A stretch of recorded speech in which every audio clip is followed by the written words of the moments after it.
Bonjour à tous, bienvenue au cours de sciences sociales version confinement. Après l'observation de l'augmentation des inégalités sociales, on va passer maintenant aux explications de ces inégalités et de leur augmentation. Voilà, on est à la page 1 de la partie explication, donc de la deuxième partie du chapitre. Donc, on va commencer par formuler une question de recherche, puisque nous sommes dans l'analyse d'un fait social. Nous avons observé quoi? Qu'il y avait une augmentation des inégalités sociales depuis les années 90. Et voilà, ça nous donne immédiatement notre question de recherche.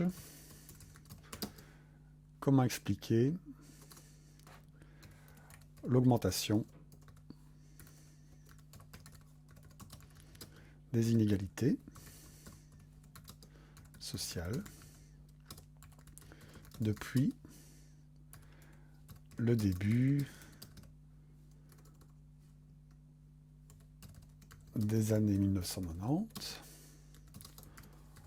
en Europe occidentale.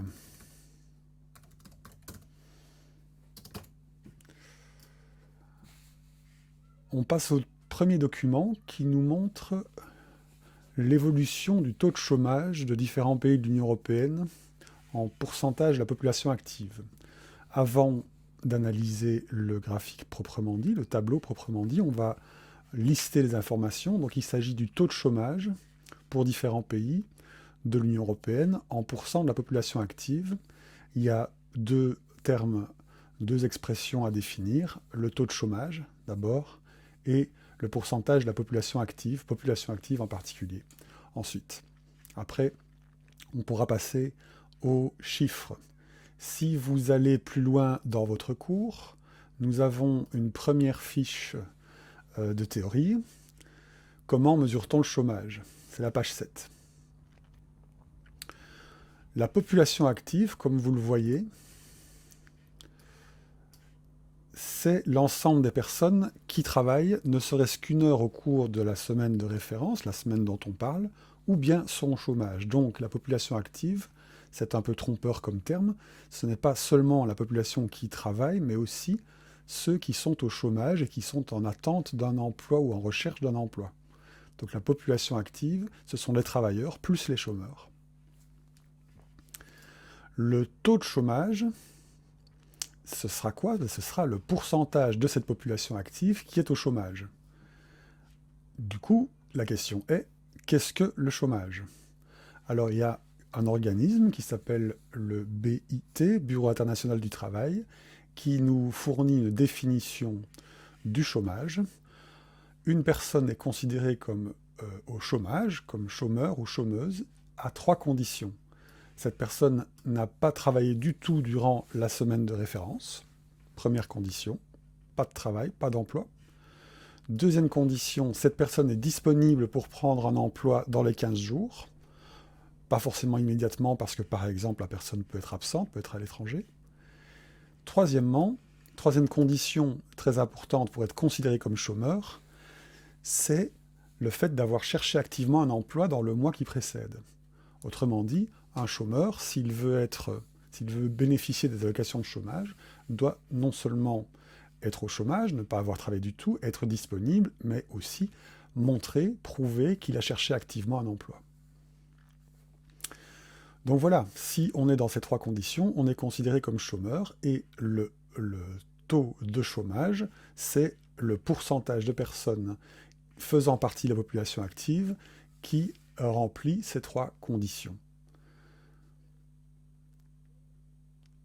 Alors, on comprend bien que, vu les critères à remplir pour être considéré comme chômeur, on va avoir toute une série de personnes qui ne sont pas actifs dans un emploi, mais qui, pourtant, ne sont pas considérés comme chômeurs. Par exemple, les personnes à temps partiel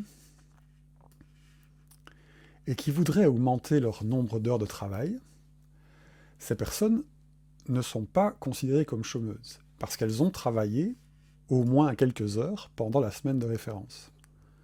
Pourtant, ces personnes sont en recherche d'emplois supplémentaires, mais c'est comme ça, d'après les critères du BIT, elles ne sont pas considérés comme au chômage. Donc, le taux de chômage ne comprend pas les travailleurs à temps partiel. Pourtant, certains de ces travailleurs à temps partiel touchent quelques allocations de chômage. Si les heures à temps partiel sont en dessous d'un certain seuil, je ne vais pas entrer dans les détails ici, on peut à la fois être travailleur à temps partiel et toucher des allocations de chômage. Mais ces personnes ne sont pas reprises dans le taux de chômage. Il y a aussi le phénomène du halo du chômage. Le halo du chômage, qu'est-ce que c'est? Ce sont des personnes qui, par exemple, remplissent les 2 premières conditions, elles n'ont pas travaillé du tout, elles sont disponibles, mais elles ne fournissent pas la preuve d'une recherche active d'un emploi. Ces personnes sont souvent, dans ce cas-là, rayées du chômage. Elles sont considérées comme non chômeuses parce qu'elles n'ont pas cherché activement, ou en tout cas, elles n'ont pas montré qu'elles cherchaient activement du travail. C'est comme ça que certaines personnes peuvent se retrouver exclues du chômage. Conclusion, on a une série de personnes qui sont sans emploi ou qui n'ont pas un emploi à temps plein et qui, pourtant, ne sont pas reprises dans les statistiques du chômage. Document 1, avec ce tableau qui reprend les chiffres de taux de chômage en pourcent de la population active. Qu'est-ce qu'on constate? On voit que les chiffres vont de 2010 à 2017. Ils s'étendent donc sur une période de 7 ans. On reprend la moyenne de l'Union européenne, première ligne, et différents pays membres de l'Union européenne, dont la Belgique. Si on regarde la ligne de l'Union européenne, on voit que le taux de chômage était de pratiquement 10%, 9,6% en 2010, et qu'il est de 7,6% en 2017. On constate donc une baisse de 2% du chiffre. Pour rappel, ces chiffres n'incluent pas l'ensemble des personnes à la recherche d'un emploi ou d'heures de travail supplémentaires. En Belgique, on voit que les chiffres sont légèrement en dessous de la moyenne de l'Union européenne, avec 8% de chômeurs, 8,3% en 2010 et 7,1% en 2017 contre 7,6% pour la moyenne de l'Union. On voit qu'il y a des pays qui s'en sortent encore beaucoup mieux, comme l'Allemagne, qui était à 7% de taux de chômage en 2010 et qui n'est plus qu'à 3,8% de taux de chômage en 2017. La France est à 9%, donc assez nettement au-dessus de la moyenne. L'Italie et la Grèce sont encore beaucoup plus hauts. On remarque en général que les pays du sud de l'Union européenne ont des taux de chômage plus élevés.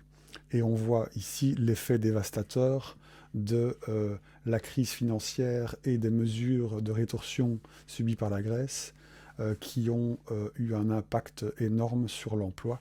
Et donc la situation sociale en Grèce est absolument désastreuse avec presque un quart de la population active au chômage.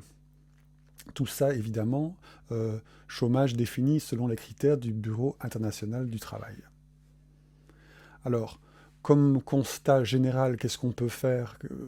Qu'est-ce qu'on peut dire ici? On voit que finalement, dans des pays comme la Belgique, l'Allemagne ou même la moyenne de l'Union européenne, le taux de chômage ne paraît pas si élevé que ça, et il est même en diminution.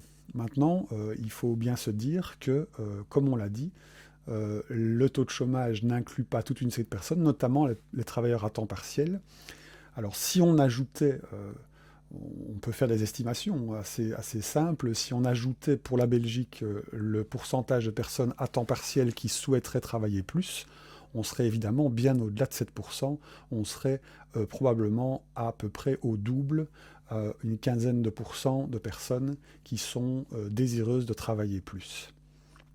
Donc évidemment, il faut prendre tous ces chiffres avec beaucoup de prudence et ne pas se laisser abuser par les valeurs assez basses de 7 ou 3%. Il faudrait, pour être très rigoureux, mais on n'a pas trop le temps ici, voir par exemple en Allemagne, compter le nombre de personnes qui sont dans des emplois précaires, qui sont dans des emplois à temps partiel, qui sont donc pas repris dans les statistiques du chômage. Donc ce chiffre de 3,8% est à prendre avec beaucoup de prudence. En résumé, on voit donc que même s'il n'y a pas une augmentation spectaculaire du chômage, qu'il y a même une diminution assez sensible, les chiffres ne permettent pas de rendre vraiment compte de la situation sociale réelle.